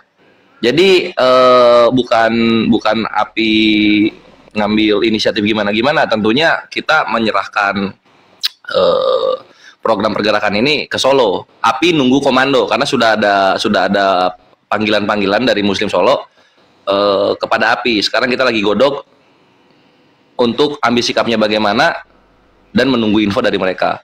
Lalu yang terakhir Ikhwan, selain dukungan moral, support seiman dari apologet Islam di Indonesia, tidak akan menutup kemungkinan juga API akan segera turun ke jalan bersama saudara-saudara kita Muslim di Solo mengenai hal yang menyerempet mengenai kemaslahatan umat Islam gitu. Dan satu lagi apa ya? Yang Solo kalian siap-siap untuk ini apa ya namanya? Ini tuh ujian bagi kalian untuk kencangkan agama kepada anak cucu kalian. Karena apa? Kalau kalian belajar ilmu akhlak terlebih dahulu, bukan ilmu tauhid yang dikencengin, wallahi kalian jadinya nggak enakan kepada para misionaris-misionaris yang menawarkan sembako-sembako. Tapi kalau kalian ilmu tauhidnya kuat, sebagaimana nabi-nabi terdahulu dan umat-umat generasi Islam pertama, tauhidnya kuat, itu akhlak akan ngikut ke tauhid. Itu Ikhwannya, ini aku titip pesan buat kalian, gitu. Sampai jumpa di perjuangan, Mabre. Sekian yang bisa kami sampaikan. Thank you. Oke, mungkin dari Bang Alsa TV janganlah ada sampai pertumpahan darah, Kores. Ya? Enggak akan tumpah darah, mana ada. Iya, jangan. Iya. Kalau bisa Tumpah darah itu terjadi kalau kalian nggak tahu diri, ya itu terjadi tuh. Cuma kalau kalian penakut-penakut kayak gini nggak akan kejadian lah, aman. Ganti aja uang mereka, baru mereka suruh pergi kalian di situ, gitu. Kan kalian untung nggak lagi, kalian bangun, kan gitu. Tinggal nanti bayarlah kembali kepada mereka, gitu. Jadi kalian dapat untung. Lo ngapain jadi kita yang bayar, lu yang rusuh kok, lu yang rusuh. Maksudnya kan ini gini Bu Darni, ini kan sering, maksudnya gini loh, ini kan sering terjadi. Kalian itu sering banget bikin aktivitas ibadah, bangunan ataupun apapun di kampung Muslim gitu. Kenapa kalian tuh nggak bikin rumah ibadah atau di mana di kampung kalian sendiri gitu loh? Kenapa sih? Tuntutlah pemerintahan Solo itu. Kenapa mereka kasih bangun itu, yuk? Kan itu apa, pulang balik. Iya, bukan kenapa mereka kasih gitu loh. Bukan Bu Darni, jangan nyalain pemerintah gitu. Pemerintah taunya apa yang sesuai dengan birokrasi gitu. Ini salah kalian karena kalian yang punya inisiatif. Kalian yang salah ini. Kalian yang punya inisiatif. Karena bumi ini yang milikin siapa? Yahweh, bukan kalian yang miliki. Tuhan yang mempunyai bumi ini. Jadi kenapa kalian larang? Ya sekarang Tuhan kalian ngapain suka bikin rumah ibadah di tempat perkampungan Muslim, ngapain? Tuhan kan menyuruh agar supaya mengajari orang, supaya menyebarkan kebaikan dan kebenaran kepada setiap ya, orang. Ajarin aja di kampung-kampungnya yang mayoritas kalian gitu loh. Kan di tanahnya. Hobi banget nyerempet-nyerempet ke kampung Muslim, aneh gua. Bukan tanah orang Kristen, bukan tanah orang Buddha, bukan tanah orang Islam. Enggak. Tanah Solo ini yang punya itu Yahweh. Ya udah sekarang kayak gini. Ini ada rumah Bu Darni. Gua pakai ruang tamunya buat warnet. Mau? Ruang tamuku iya. Boleh, nggak bisa. Nah, kenapa nggak boleh? Kan rumahku. Kan tanahnya tanah Tuhan itu. Ini tanah siapa? Ini kan bukan tanah teman-teman Muslim. Ini kan tanahnya. Itulah yang terjadi gitu loh. Itu tanah perkampungannya udah dikasih tahu 99% umat Muslim di sana, nggak ada Kristennya. Lu ngapain bikinnya di situ? Kan sudah dibeli. Ngapain bikinnya di situ gitu loh? Sekarang tinggal begini aja. Kalian kembalikanlah uang yang sudah dibangun dan tanahnya. Ya enggak lah. Ngapain ngebalikin? Kalian aja tahu diri. Oh ya udah, kami salah, kami akan bangun, kami cari pemukiman yang memang mayoritasnya Kristen, kami bangunnya di sana aja. Gitu aja. Ini bangunan ini yang sudah dibangun ini ditinggalkan gitu saja. Iya, rugi kalian lah itu mah. Ngapain jadi Muslim harus ganti rugi begini dan begitu? Ajaran Tuhan. Lu yang punya ide, kita yang ganti rugi. Ada rupanya Tuhan kita mengajarkan kita merugikan orang lain. Ada. Enggak Kok kan? ke situ nggak nyambung kok, nggak Iya nyambung dong. Bu Darni. Nah, Tunggu. Ini ada Ketum DPW Jabo Ikhwan Dio Pratama. Assalamualaikum warahmatullahi wabarakatuh. Dio. Aku ngasih pendapat. Ya, gimana mau bubukin ini Bu Darni yang membenarkan kalau bikin rumah ibadah di kampung yang tidak seagama itu boleh? Bang Dio, aku bilang kalian pulangkan uang orang ini, suruh mereka pergi. Kalian di sini bikin sekolah. Loh kenapa kita yang pulangkan gitu? Yang bikin siapa? Mereka yang bangun ini. Kenapa kita yang ganti rugi duitnya? Kan mereka yang membangun ini kan pakai. Bu Darni beli ban betlek 10 gitu kan, ternyata yang datang bannya ban Capricorn gitu. Terus kenapa Kores yang ganti itu bannya? Maksudnya kalian di sini kembali supaya orang ini suruh keluar. Kalianlah di sini jadi sekolah kalian buat. Jadi pulangkanlah uang mereka supaya Ya ngapain kita pulangin gitu kan? Emang kita yang bikin rugi mereka? Ini pola pikir Arvin kayak begini ya? Iya dong, kita kan mau berbaik. Lu yang punya ide, lu yang bangun, yang ganti rugi kita. Aduh, aneh-aneh aja Bu Darni ini. Iya, serius aneh Bu Darni. Ada masalah loh. Kita kan juga mengasihi. Kalau nggak mau ada masalah Bu Darni, jangan mulai. Udahlah. Gitu loh. Kalau nggak mau ada masalah, jangan mulai. Kan gitu. Ini kan kita kan nggak tahu ya. Aku juga pribadi nggak tahu nih asal muasal sebab mereka bangun Holy Land ini apa. Apakah memang murni perumahan atau memang izinnya untuk rumah ibadah? Tapi kalau rumah ibadah aku masih sanksi juga karena sebesar itu gitu loh. Nah, kalau seandainya Holy Land ini melanggar izin awal mereka bangun itu, entah itu perumahan atau apapun itu, ya kita umat Islam berhak untuk memprotes itu, apalagi kalau memang dibangun di tengah-tengah komunitas atau masyarakat muslim gitu loh. Jadi kalau memang melanggar ya kita harus memprotes itu untuk membentengi sebagai umat Islam. Ya saya pribadi enggak setuju dengan hal-hal yang seperti ini. Tapi kalau memang tujuannya adalah untuk membangun perumahan atau yang lain-lainnya ya sah-sah saja, karena itu kan bisnis, urusan duniawi. Tapi ini kan kita lihat bukan perumahan ini. Ini sudah ke arah rumah ibadah dan menjadi markas sentralnya umat Kristen yang nanti tempat itu dijadikan sebagai tempat suci bagi mereka. Nah, yang seperti ini ada nggak ini ketentuannya di pemerintah? Bangun gereja oke, tapi kalau yang kayak begini ada nggak ini kayak begini-beginian? Nah, aku khawatirnya pemilik Holy Land atau orang yang berada di belakang Holy Land ini melanggar aturan pemerintah juga. Coba kalau seandainya mereka terbuka, aku yakin masyarakat Solo itu kebanyakan itu orang-orang Jawa halus di situ. Mereka tuh lemah lembut orangnya. Tidak mungkin mereka bisa menolak sekeras itu kalau memang dari awal sudah beres gitu loh. Berarti kan ada yang nggak beres. Dari awal mungkin niatnya, tujuannya, izinnya A, makin kesini loh malah jadi ke B, C dan seterusnya. Karena aku pernah tinggal di Solo Boyolali itu aku pernah lama tinggal di sana. Itu seperti apa? Mereka baik betul, lemah lembut. Aku rasa aku belum pernah temukan orang Jawa yang berbicara halus kecuali orang yang di Boyolali. Halus banget, luar biasa. Nah, kenapa ada penolakan keras dari masyarakat Solo tentang Holy Land ini? Itu kan kita perlu pertanyakan juga gitu loh. Karena ya kita tinggal di Indonesia ini, masyarakat pun diperhitungkan juga suara dan pendapat mereka. Jangan sampai ada sesuatu gitu loh. Kalau seandainya ada sesuatu yang ya bertolak belakang dengan aturan pemerintah dan itu jelas-jelas salah dan para cukong-cukong ini tetap meneruskan pembangunan, ya insya Allah aku pribadi siap untuk pimpin pasukan kita bumi hanguskan itu.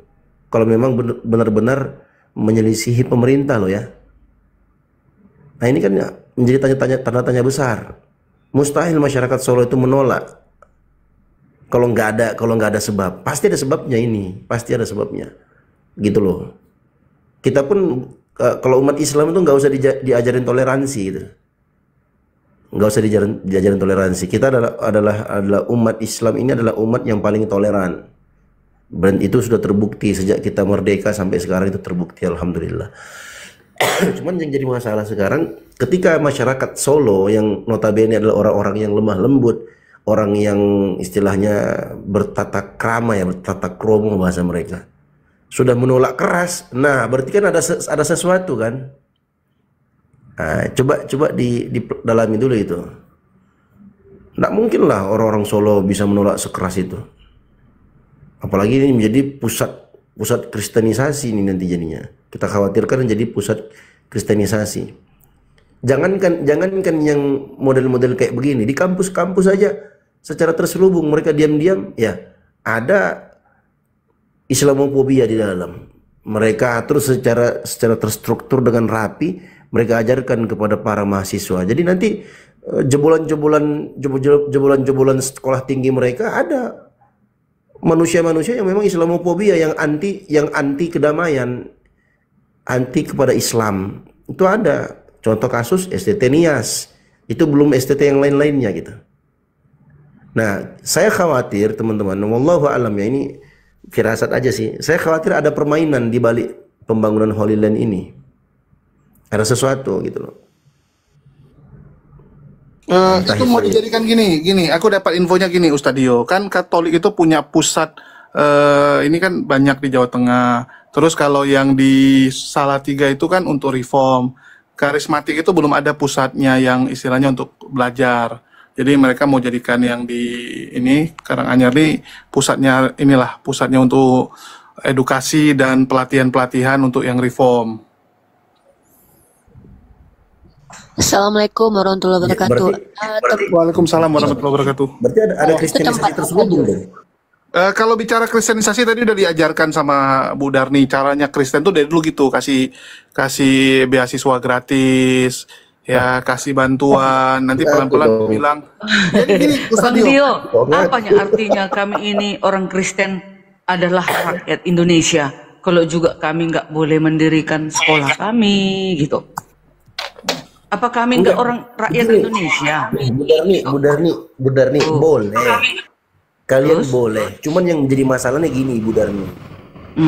Kenapa rentan adanya penolakan terhadap kristenisasi? Karena teman-teman Kristen ini, pendeta-pendeta ini atau yang semisal dengan mereka, yang mereka ajak itu, yang mereka jadikan sasaran itu adalah umat Islam yang notabene sudah beragama, dan itu karena kan jadikan semua bangsa muridku, Ustadio. Jadi mau siapa lagi dijadikan kalau bukan umat Islam yang merupakan umat mayoritas Indonesia, kan memancing di kolam Islam ini ceritanya.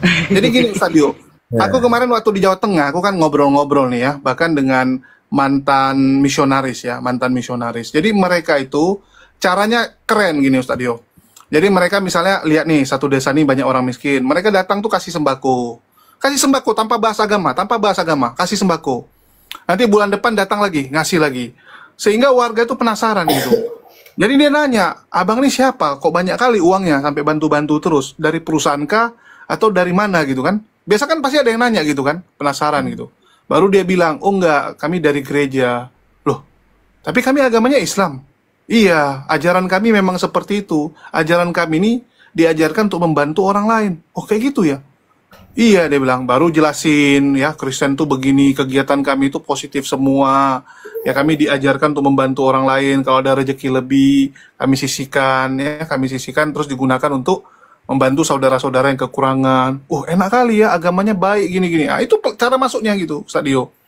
Ya, jadi cara-cara halus seperti itu memang harus. Itulah aku bilang kan. Jadi sudah terjawab lah Bu Darni. Jadi bukan dilarang, silahkan kalau kalian beragama dengan agama masing-masing itu dibolehkan oleh pemerintah, beragama dengan agama masing-masing. Nggak boleh kita larang. Aku kalau jumpa Pak Prabowo, kutuntut Pak Prabowo. Sebentar. Aku udah nyucuk kau Pak Prabowo, kenapa nggak kau kasih kami mendirikan gereja, sekolah? Udah ku kasih suaraku sama kapan di tempat Bu Darni nggak dikasih dirikan gereja? Bu Darni, gerejamu bagus, nggak pernah ada masalah. Kok fitnah pula?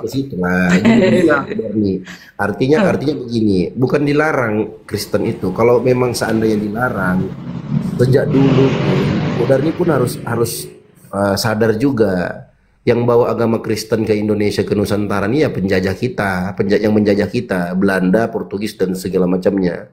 Jadi memang nggak dilarang, Cuma jadi masalah sekarang adalah ketika kalian itu mengajak umat Islam yang sudah beragama untuk masuk ke Kristen, itu dia disebut dengan istilah kristenisasi.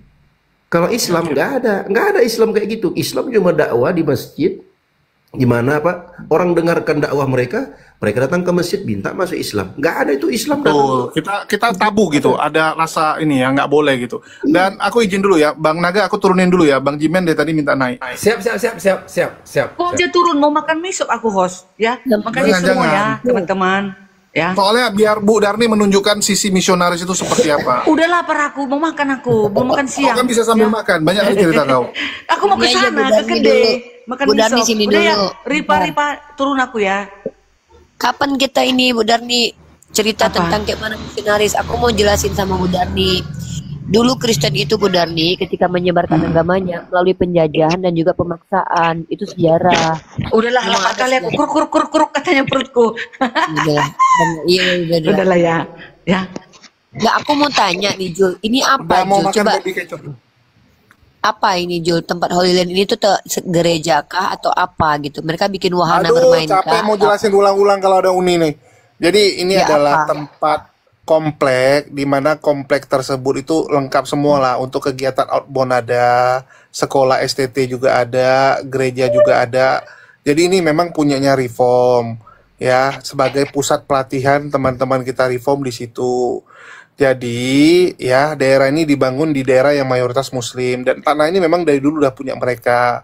Dan setelah fisiknya siap seperti ini, baru ketahuan bahwa ini adalah komplek gereja gitu. Dan disitulah terjadi penolakan dari masyarakat Muslim yang ada di sana. Dan sekarang posisinya pembangunannya sudah dihentikan.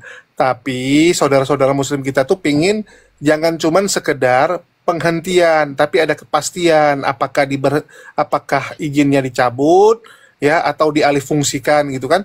Ya terserah mereka, mana tahu mau dijadikan apa kayak gitu kan, tempat salto-salto kayak atau pelatihan apa kayak, itu nggak apa-apa, tapi jangan jadi gereja. Itu yang harapan dari warga-warga. Udahlah capek jelasin, res ambil alih. Oke, ngerti, paham. Nah, agak dilema juga ya, karena kadang-kadang gini ya Julia, ini kita secara objektif aja ya.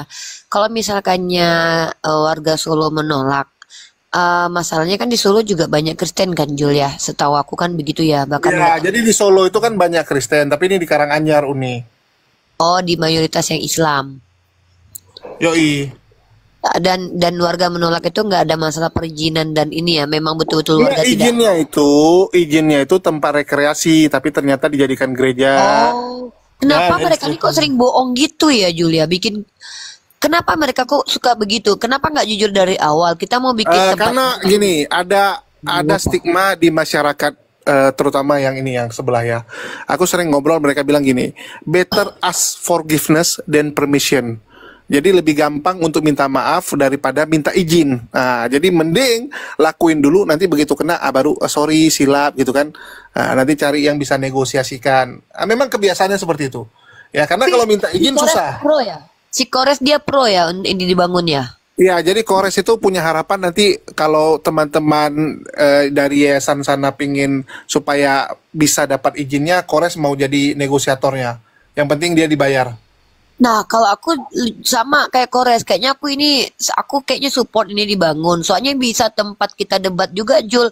Maksudnya kan kalau tempat ini terjadi, tempat ini ada, kan banyak orang Kristen mangkal di situ. Ya kita kan nggak capek lagi cari-cari orang Kristen, Jul. Kau bayangkan aja kita masuk gereja ditolak lah kita, nggak apa-apa sih. Kalau aku sih support aja, nanti biar aku sama si Kores ke sana lah buat debatin oten-oten sana gitu. Ya, jadi Kores punya program, yang penting dibayar, nggak apa-apa gitu. Jadi aku sama dengan Kores ya, aku support Holy Land ini dibangun, asal dikasih kita kartu VIP untuk berkunjung, tanya aja sama pendeta atau kita yang ditanya gitu sama pendeta kalian, nggak apa-apa lah. Oke. Mantap Sunik. Dibilangin Kores ini beracun mulutnya. Pasti ada yang pro. Good.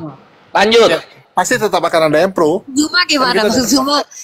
Bang Zuma berlawanan sama kita kali ini, Pin? Iya, berlawanan sama kita Unik ini Gurunda ini. Oh, nggak apa-apa lah. Kapan lagi kita ngelawan Bang Zuma kan, Pin ya? Udah berapa tahun kita nggak pernah ngelawan, sekali ngelawan ya, Pin ya? Iya, sekali-sekali ngelawan gitu. Jadi nanti gitu ya Ikhwan ya. Support Holy Land jadi langsung isi kajian-kajian muslim di dalamnya, Jumatan panjang, kalau sholat 5 waktu harus berjamaah gitu. Terus ada Jumat berkah di dalam, ada pengajian juga di dalam gitu. Pokoknya seluruh karyawannya harus melakukan kegiatan-kegiatan Islami.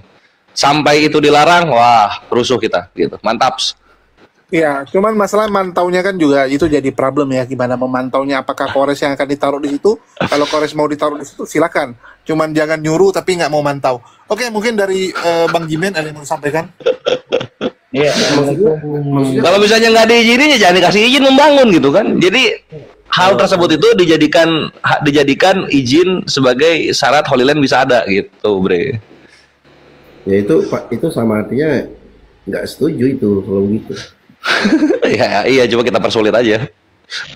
Ya, jadi Kores bilang Bang Dio, gini, kan kalau pembangunan ditolak seperti itu, yang namanya yayasan atau perusahaan lah ya, mereka kan pasti cari solusi gimana cara supaya ini tetap bisa lanjut kan, apalagi udah fisiknya udah siap gitu, duit yang tertanam udah segitu banyak. Kalau cuma tanah, belum ada bangunan, ya mungkin mereka tinggal mikir, udahlah pending dulu gitu. Tapi udah siap seperti ini kan nggak mungkin, ya udah tanggung. Jadi mereka pasti akan cari negosiator untuk bisa negosiasi dengan pihak muslim. Nah, si Kores ini mau jadi pengkhianat. Dia mau jadi Iskariot yang menegokan supaya ini bisa lanjut. Yang penting dia dibayar. Wah, parah. Ya, silakan Bang Jimen. Aku mau bantu minta donatur nanti uang-uang supaya Holy Land ini dibangun, supaya ada tempat. Wah, hilang ini. Aku senang malah. Darul mafasid muqaddam ala jalbil masalih. Menolak kemungkaran, kemudaratan itu lebih diprioritaskan dibandingkan meraih manfaat. Jadi kalau memang ada manfaatnya untuk kita bisa debat mereka di situ, tapi ada mudarat yang jauh lebih besar dari itu, dikhawatirkan menjadi pusat kristenisasi atau misalnya, ya lebih baik di cut dari awal gitu. Lawan Ustadz Dio, cepat Kelvin, Kores, lawan beliau.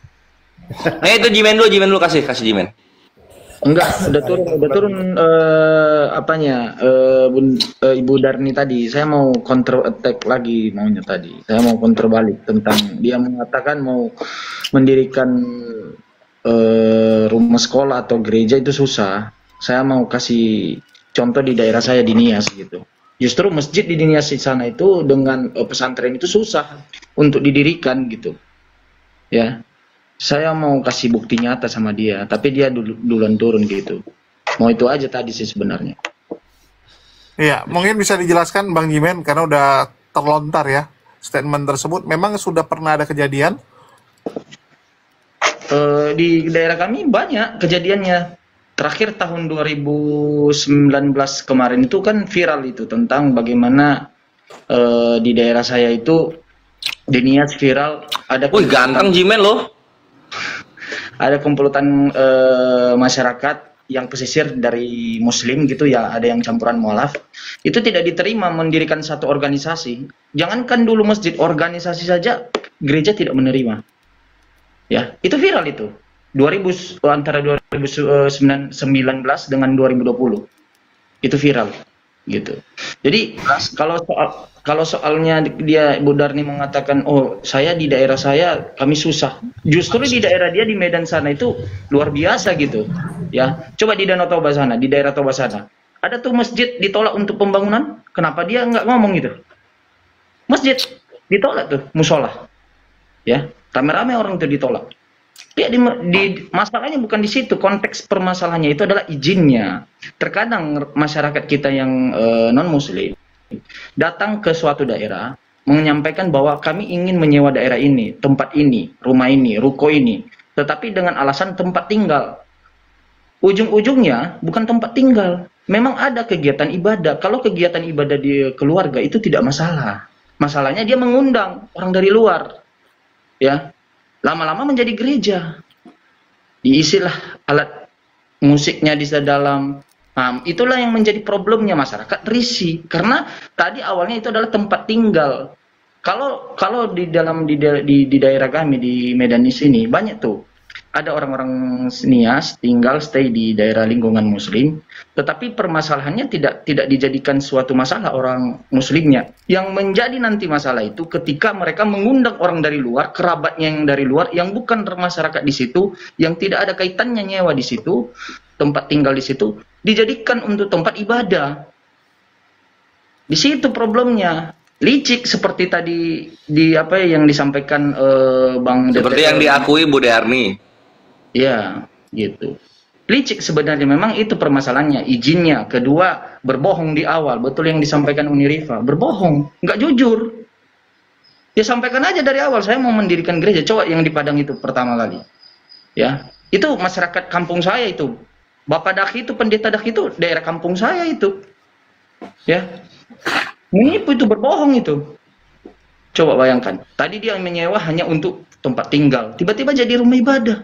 Alasannya dulu pertama apa? Rumah ibadah keluarga. Ya kalau rumah ibadah keluarga itu ya udah kita aja, nggak usah ngundang dari luar. Itu udah melanggar aturan. Kok tidak menghargai juga masyarakat di situ? Itu problemnya. Kira-kira itu yang mau saya counter balik tadi sama sama Bunda Darni. Dan saya bisa kasih bukti di daerah saya.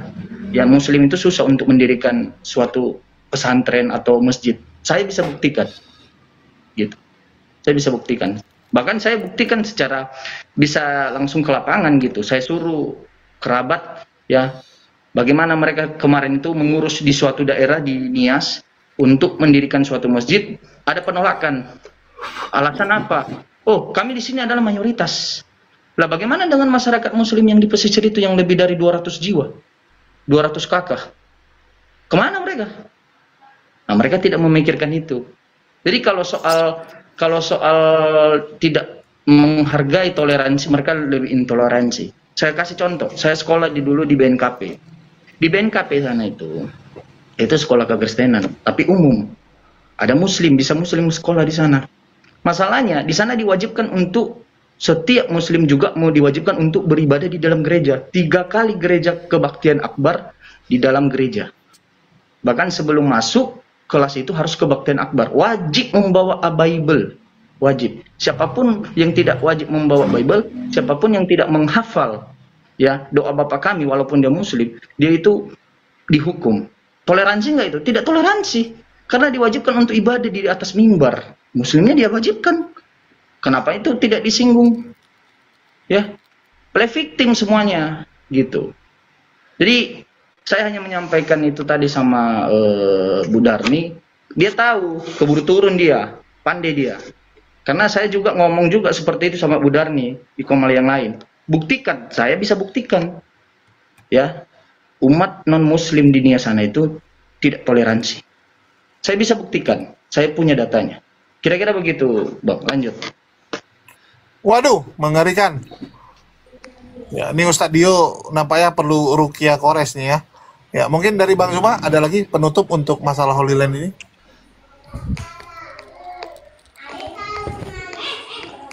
Waduh, ada Jini Ojini. Ya, Ikhwan, karena udah berapa jam ini, Jul? Sudah 3 jam. Ya, karena kalian semua girohnya sudah bangkit, gua harap kalian komit dengan apa yang kalian ketik dari pemberitaan kami tentang Solo. Sampai jumpa di update berikutnya. Info dari Solo kepada api dan kami sampaikan kepada kalian. Stay tune terus Ikhwan ya. Ini jadi jadi topik yang kita pandang serius. Gitu, Mabre. Oke. Ya, mungkin dari Bang Gosam ada yang mau disampaikan sebelumnya. Assalamualaikum. Ya, ini Kores mendukung ya pembangunan Holy Land, guys. Ingat, Kores. Waalaikumsalam warahmatullahi wabarakatuh. Waalaikumsalam warahmatullahi wabarakatuh.